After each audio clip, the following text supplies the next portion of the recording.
everything is rooted in volunteerism. Truth is, the more you give, the more you will grow and receive and be able to then invest even more back in the community.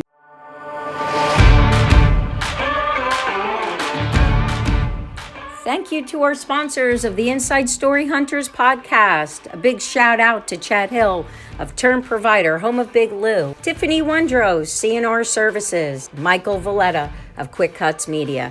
Don't forget to subscribe at youtube.com, where you can follow our weekly episodes and get an automatic link to listen to our next guest sharing a part of their incredible inside story. So subscribe or listen on any podcast channel to your Inside Story Hunters podcast. Thanks for following us. Thanks for supporting us. Hello, Jeremy.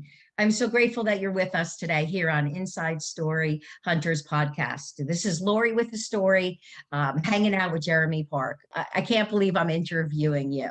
I mean, you're the man who, 25 interviews a day, doesn't sleep. Should have stock in Starbucks, Dunkin' Donuts, wherever. I don't know. I mean, really, do you believe in sleep is the question.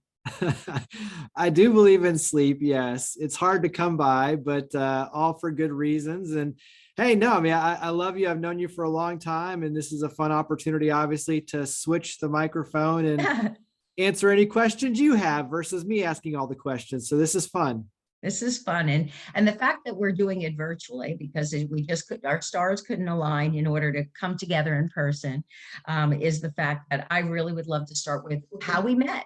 cityCURRENT, the power of good, that you and the rest of the organization are built from serving others.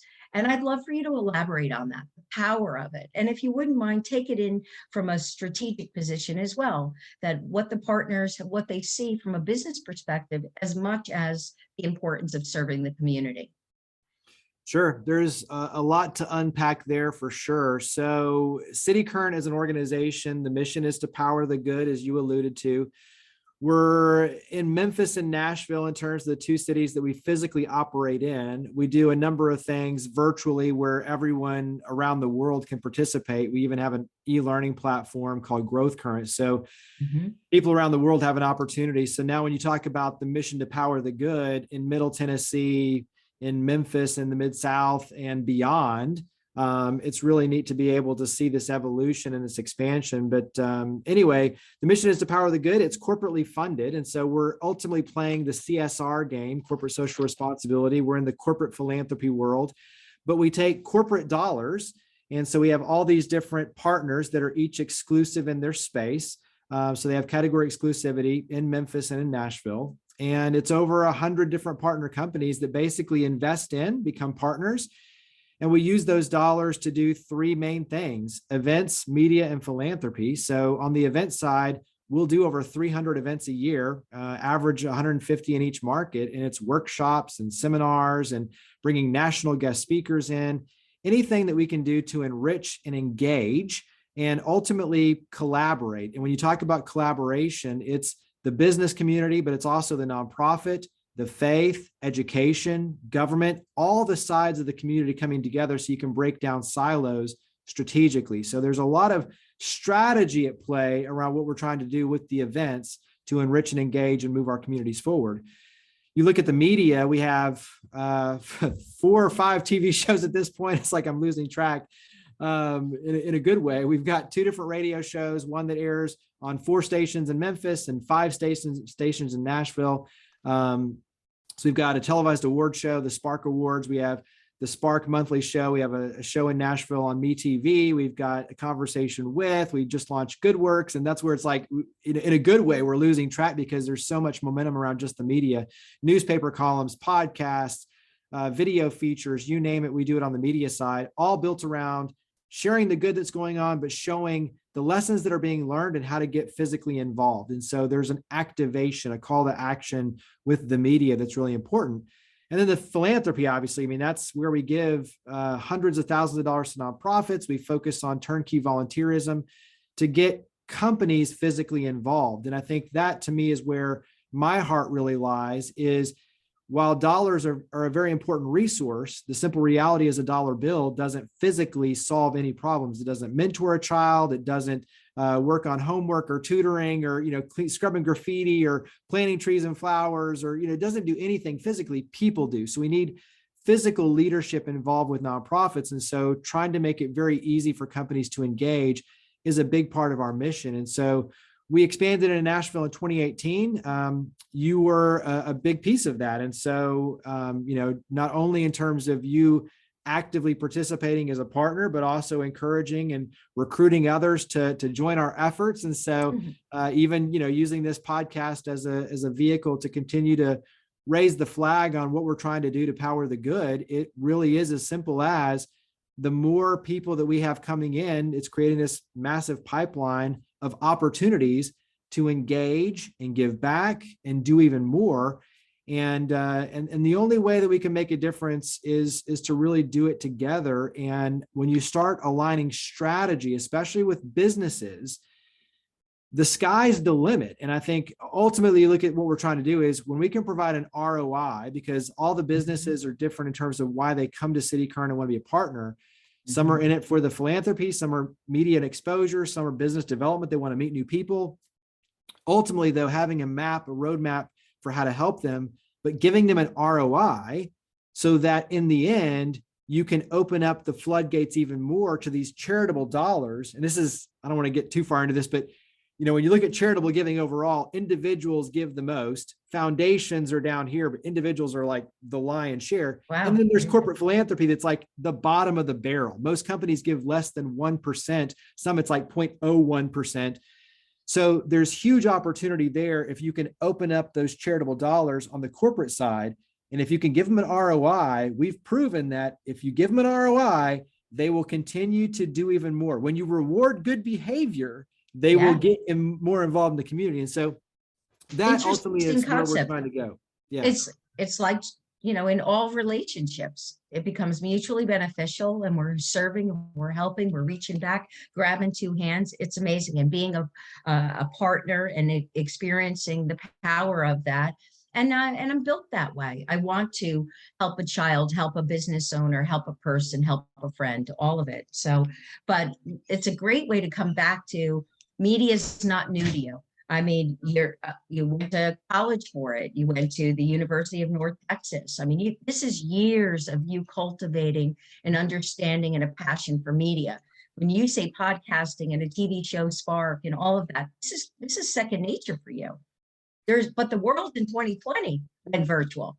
So, I'd love to hear more golden nuggets from the journey when you graduated from college on how Lipscomb and Pitts came about, and then even touching upon the big merger where Higginbotham is one of the large, you said it, independent agencies in the nation. What's this journey been like? And media is second nature to you, but not for the rest of us. Yeah, once again, there's a lot to unpack in that question, and very different storylines. So I'll take them in threads and try to go as quick as I can. So on the media side, yes. I mean, I grew up in the Dallas-Fort Worth area, and I think it's important to contextualize too. Growing up, I was doing tennis and music. I always wanted to be a singer-songwriter, so I was learning to play guitar, writing songs, going to actors preparatory studio, pursuing another dream of being in acting and a professional actor and doing movies and TV shows and commercials and all that kind of. So as a child, my parents thought, wow, we've got this crazy kid that is doing acting and music and tennis, but I was getting straight A's and heavily involved in school. And so, I was doing all the right things. Once again, burning the candle on every end possible, but all the way through college, I was a marketing major. I was doing all of this and really trying to pursue my dreams. And so I had a chance to go out to Los Angeles the day after I graduated from the University of North Texas. We were loading up in a U-Haul and moving to California. There's a whole really cool story there in terms of just how I got the job as director of marketing for a TV production company. The short version of that is I was volunteering with Actors Preparatory, and I was helping to market shows and doing all these things. Once again, just doing things the right way. Yes, and volunteering. That's a key word. And volunteering. Mm-hmm. And the lady that owned the studio was from Los Angeles, and she's like, look, you're the first one in, you're the last one to leave. You're helping me market these shows with no-name actors, and you're helping me sell them out.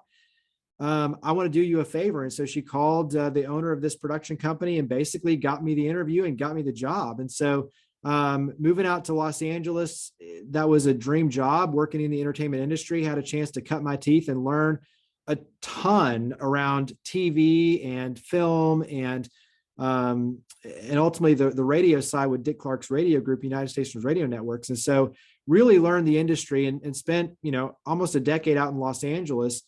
And so when you look at everything, and once again, short version, all those dreams came true. Had a chance to be in music and band get signed, had a chance to be in movies and commercials and all sorts of stuff. And so everything that I wanted came full circle and came true.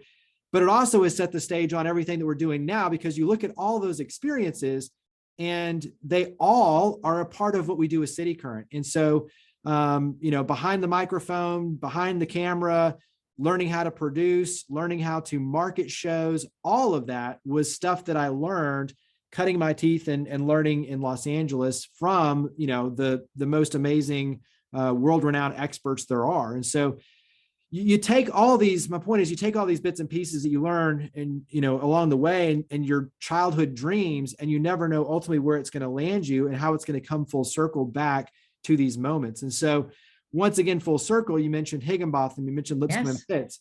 So a lot of full circle moments. And the quick version is moving from Los Angeles. So I met my wife now, Meredith, and a mutual friend from Texas on my end, growing up with her, who's like a sister, Molly Clark, now Harris, Molly Harris, went to Mississippi State. Meredith and her were best friends. She's the connector for me and my wife.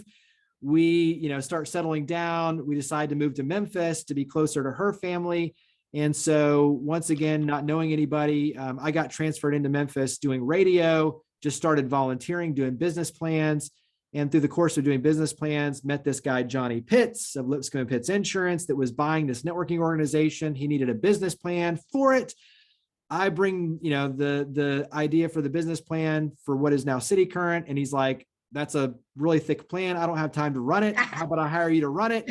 That becomes cityCURRENT. So there's the very short story of that. 2005, I believe, right? So we're talking 17 years. Yeah. And so, when you look at, so 2005 is when the organization started. Technically, I entered the equation in 2007. In terms of the business plan, moving to Memphis and everything else. And so, I'm sorry, 2007, but ultimately, 15 years now in the making in terms of everything that's going on. It's still a long time. But so Lipscomb and Pitts then merges, and there's a long history there in Lipscomb and Pitts and everything else. So, I'm not doing all these stories justice, but they merged with Higginbotham. We merged with Higginbotham, in 2020. And at this point, Higginbotham is based in Fort Worth, Texas, where I grew up. My dad and their company have a long history together. My dad helped Higginbotham launch the employee benefits division. So I go way back with Higginbotham. And so once again, you go full circle story. It's like, as Lipscomb and Pitts merges with this company, Higginbotham, which, oh, by the way, I've got this, decades long personal relationship with. My father helped, really is a big piece of the equation to now come full circle with this company that heavily believes in cityCURRENT. And as you and I were talking before we got on, the air, has big dreams and big visions for where this thing can head, in terms of having a presence from Los Angeles to California and everything in between, to be able to power the good in even bigger and better ways. So it's extremely exciting to go full circle with all these moments that, once again, you do everything the right way, treat people with respect. All these things that we dive into on our end in terms of powering the good. At the same time, you never know where all these stories will come full circle and lead to really big opportunities down the road.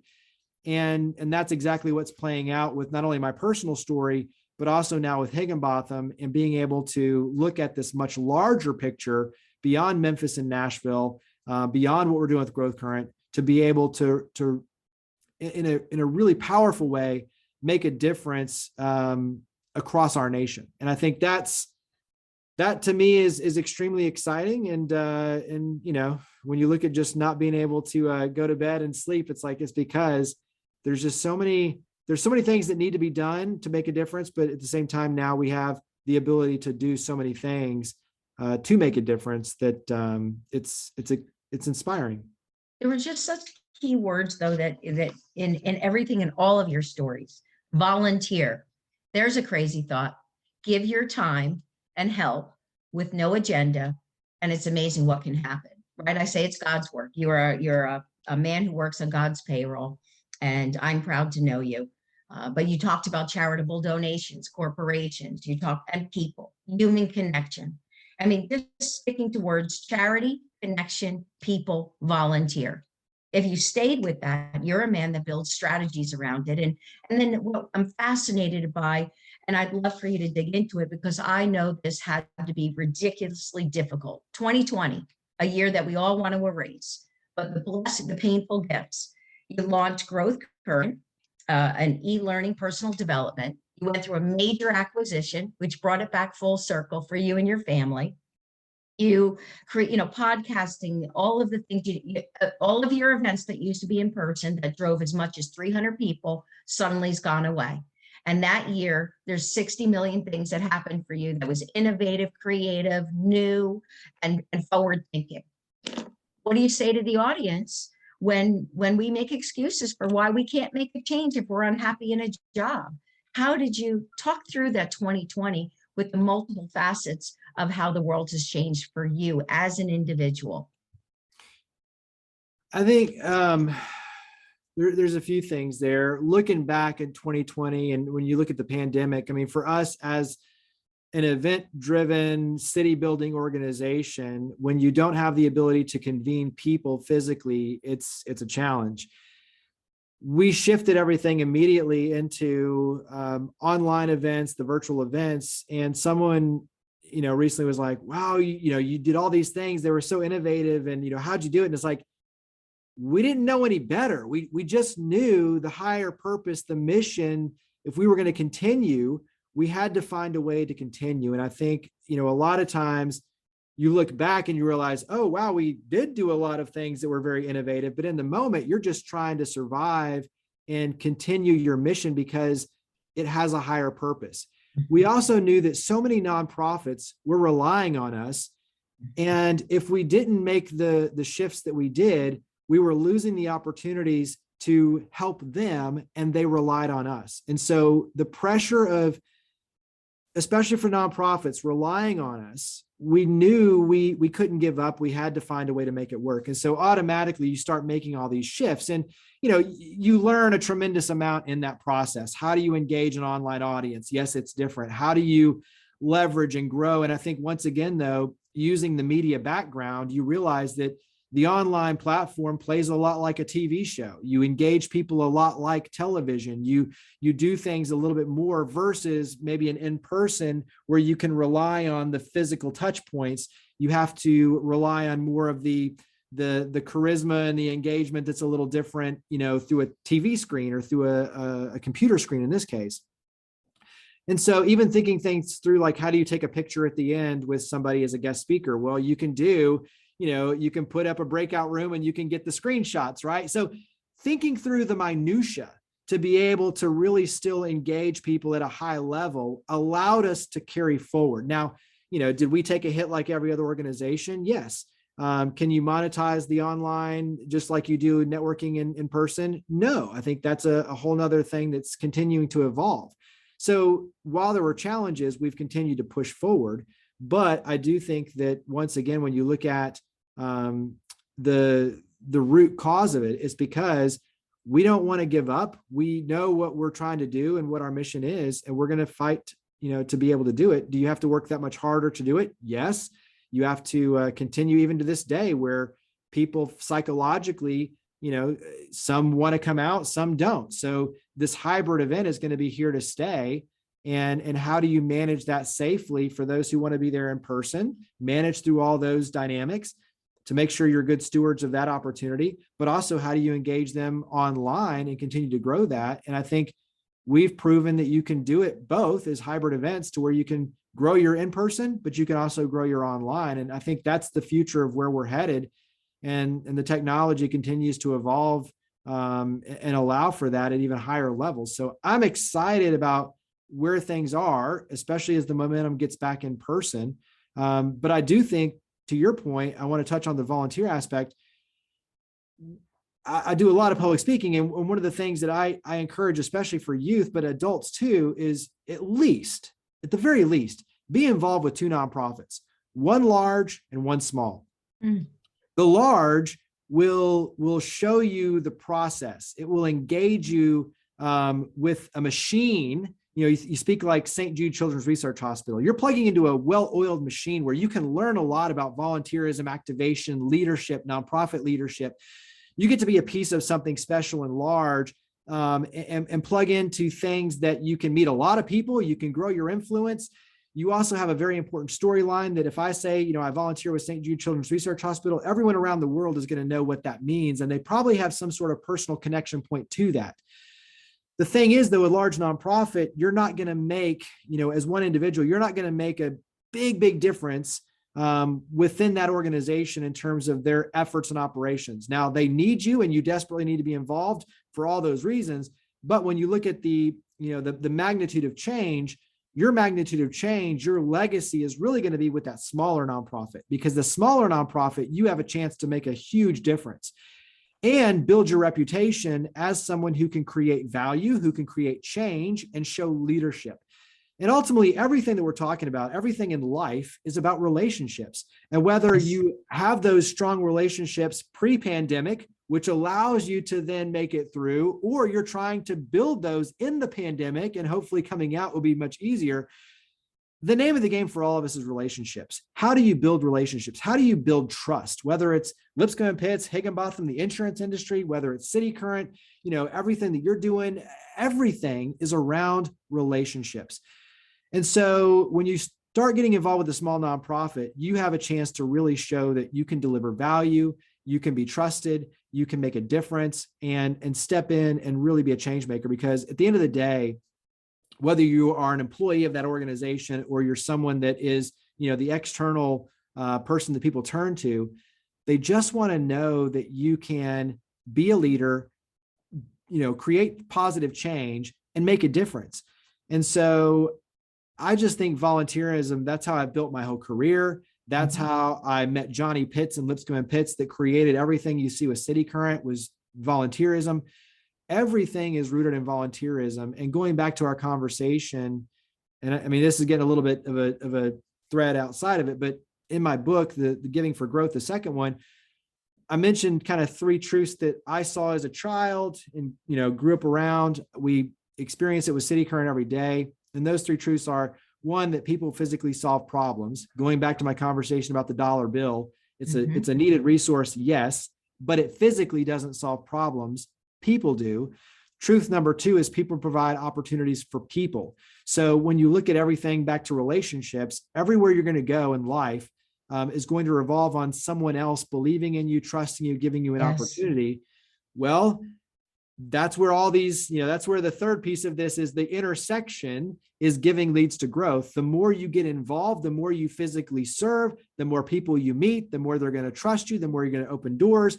And that's where all of a sudden you have this chance to really shine bright, and giving leads to growth personally, professionally, and spiritually. And I think that's where the Gandhi quote, you find yourself in the service of others. But the truth is, the more you give, the more you will grow and receive and be able to then invest even more back in the community. And it becomes back to that ROI, that contagious, in a good way, opportunity to shine a light on giving and the good leads to more giving and good, which ultimately is the fuel to the fire that we need more of in our world to create these change makers. So to me, the volunteerism drives everything. And the more you get out and serve and, do it online, whatever it takes, you can still do it online in the pandemic and find ways to make it work. But volunteerism will change your world. It really, and changes others. You call it change makers. I say life changer or a lifesaver. Do you ever just stop and take in, and I hope you've done it often, But it's been fascinating, Jeremy, being a podcaster and interviewing folks in this environment, in this way, is the fact that people don't often reflect the way that I assume they do. I prefer to call someone's story the inside story, because we're all built with one. And often it's not unveiled, it's not shared. There's a lot to it. It's too vulnerable. It might even be dangerous to be transparent, right? I mean, there's so many factors. But do you ever absorb and reflect and take in that 2007, let's say 14 years later, how many lives you have touched through your actions? You know, giving lead for growth, you've led things, you've given an introduction, everything is connected to growth, and it's personally and professionally. There's no work-life balance, it's life balance. So do you really ever absorb how much you have influenced people overall in those number of years? And I'm sure you were doing it before, but every intentional move you were making, what I call have-tos, especially in 2020, do you take it in? Do you really absorb it?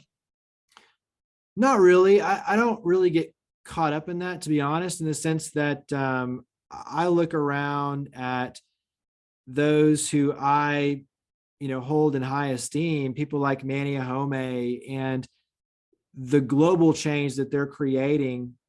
I look at and say, wow, I have so much more to do. And even, the youth of today, I have a real blessing to be able to interview these really amazing individuals. And you look at what they're doing with their lives and their platforms and the difference they're making.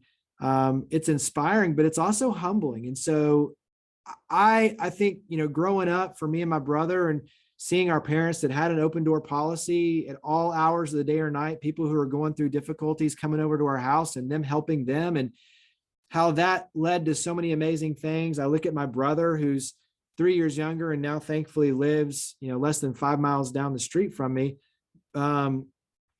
He served our country for 20 years as a U.S. Marine, and the sacrifices that he made, and, he's got his Bronze Medal of Valor. So it's like, he's got stories that we will never even be able to comprehend in terms of what he's done for not only for our country, but for the men and women that he served with, and making the promise that he didn't want to leave them in battle. And so seeing how he sacrificed himself, and there's, stories in People magazine of his dog, Max, and the bomb sniffing dog, and him getting out of his vehicle and literally through gunfire, pulling his men on his back and getting him out.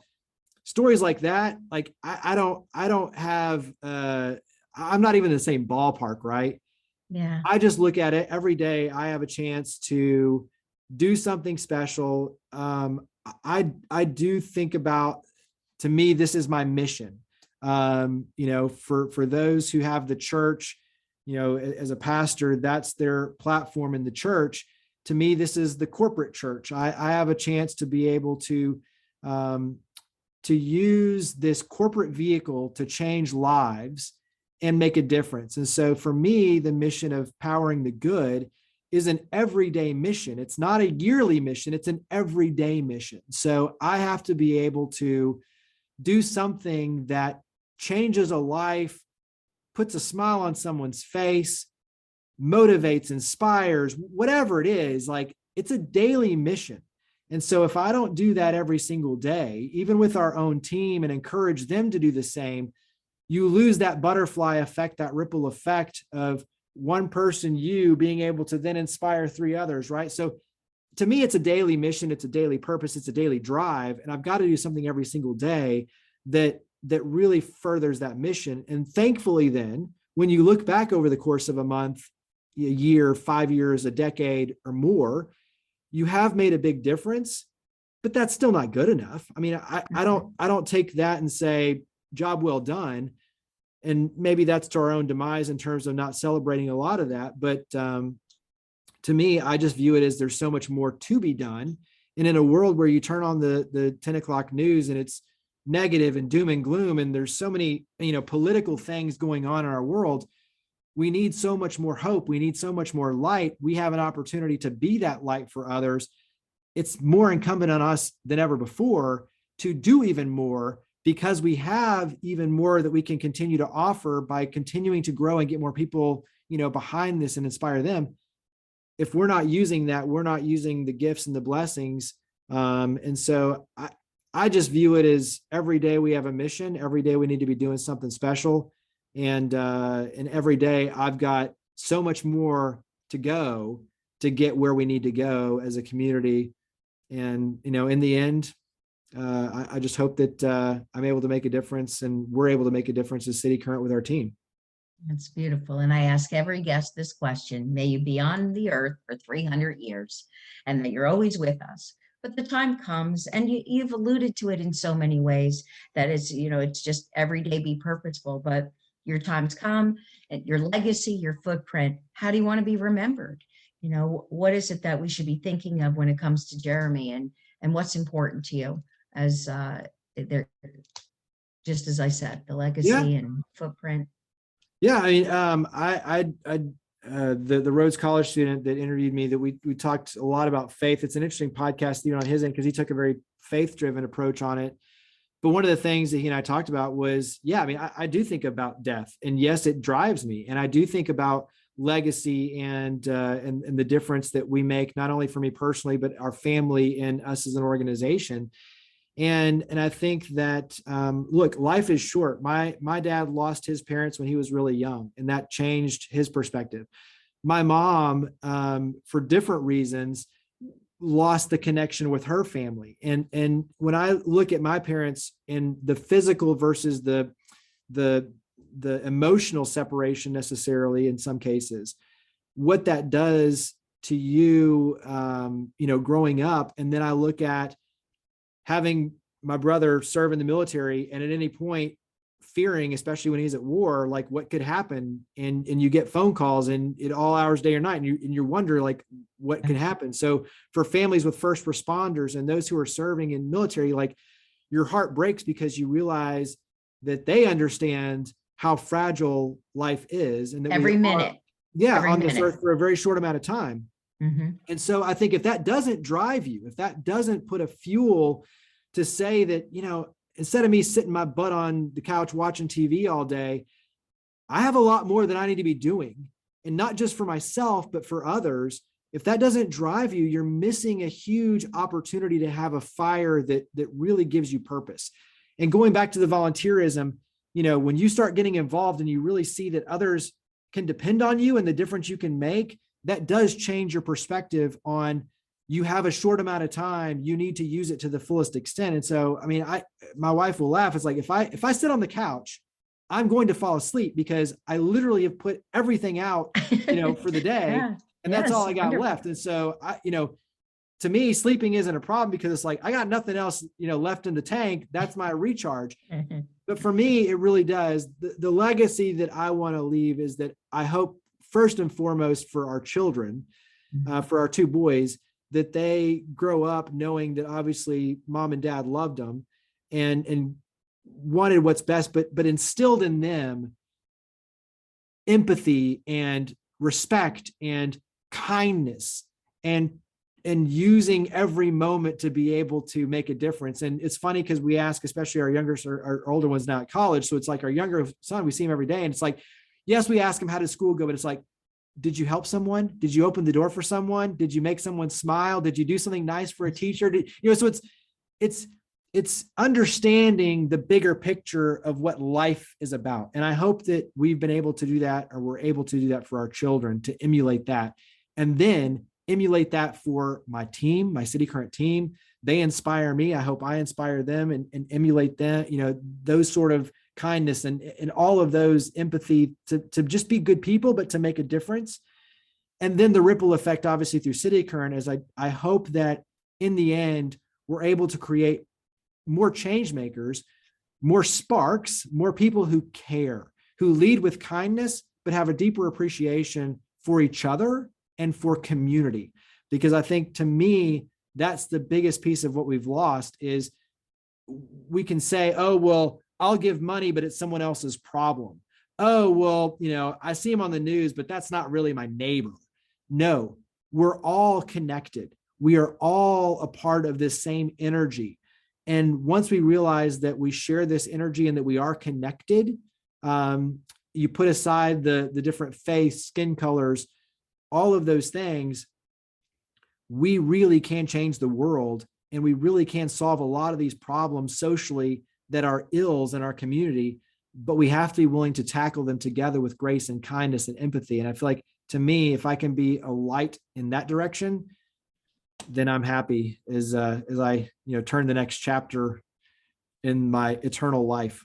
That's right. And let me say thank you to your brother. And I'm grateful that he's living 5 miles away from you, and for his bravery in serving us. But for you, for your bravery, listening to you speak today and share is so, not that it's natural, it's just part of you. And the fact that you exude hope, and you believe the world is amazing. You were talking about the younger generations that you're interviewing and spending time with, and you're capturing these stories, whether it's through video, TV, radio, you name it. You're out there speaking as a keynote speaker, your 2 books. I mean, you are absolutely living proof that if we are blessed to wake up, do something, we were gifted, we're blessed.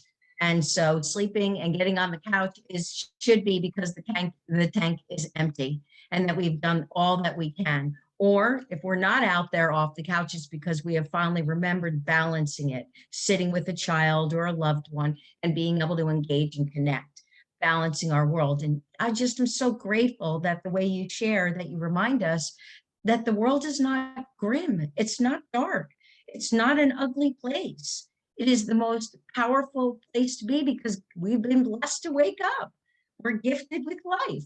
So thank you for being, in my words, it's a life changer, a lifesaver, a change maker, just a man who lives with great purpose. And so give us some closing thoughts.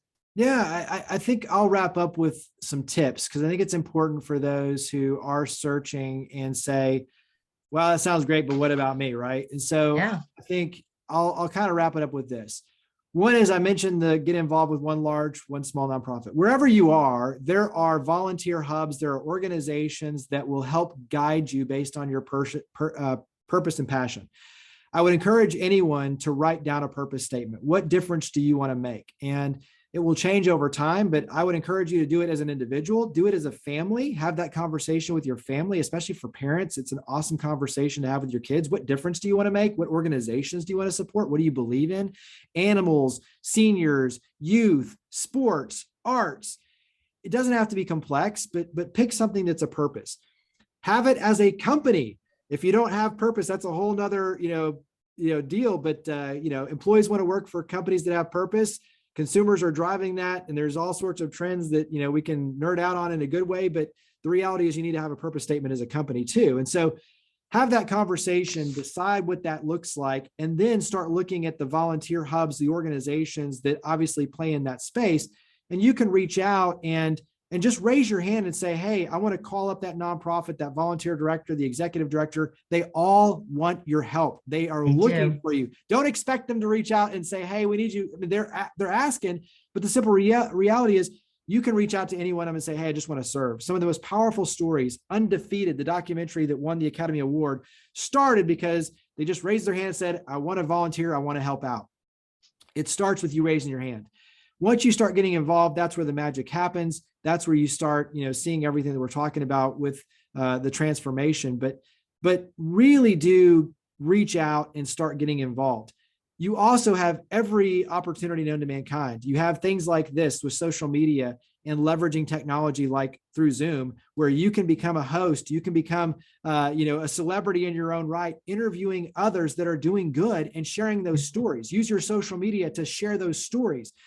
You can leverage a day and technology and relationships in really powerful ways, putting on the hat of being a community champion. Once you see yourself as a community champion, it will change the way you go about the way you view your opportunities and the way you view your days.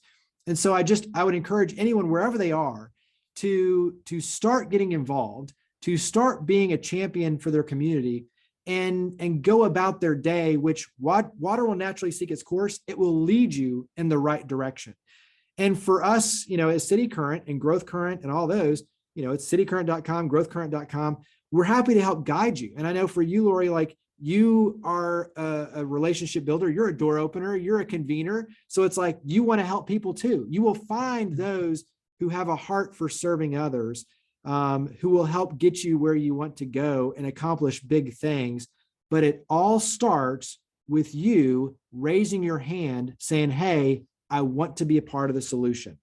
And so knowing that the world needs more upstanders, needs more catalysts, not bystanders, we need you involved. And that's where everything good will happen then. Good energy will create good opportunities. And so I just think that that's where I would encourage everyone is to get involved for all the right reasons. It'll change your life. It'll lead to amazing things, but in the end, it'll change our world, and we'll all be better for it.